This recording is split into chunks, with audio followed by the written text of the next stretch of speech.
Comencem amb la respiració, relaxant-nos, prenem consciència del cos, dels nostres pensaments, de les nostres emocions, tot això unit, relacionat amb la respiració. Bàsicament el ioga s'ha de concebre com una pràctica d'autoregulació física, emocional, cognitiva i conductual, i això és el que fem aquí. Llavors, això s'adapta a cada persona, i independentment de la fase del càncer en què està, de la situació personal, etc. Perquè tothom porta molta motxilla a l'esquena, més enllà del càncer, no? I el ioga s'adapta completament a cada situació.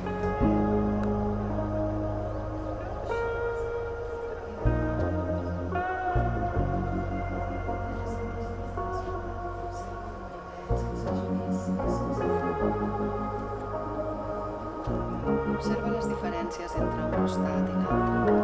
Les guies de pràctica clínica oncològica recomanen el ioga per persones amb càncer per millorar l'ansietat, l'estrès, la depressió, per millorar les disfuncions sexuals associades al càncer, per millorar l'insomni, etc. Tothom pot fer ioga. Si hi ha respiració, pots fer ioga. Al final el ioga és regular la respiració, observar el teu cos i portar la ment a un estat d'observació neutre, sense judici, sense crítica del que hi ha present en aquell moment. Llavors això tothom, qui vol, ho pot fer amb un bon acompanyament.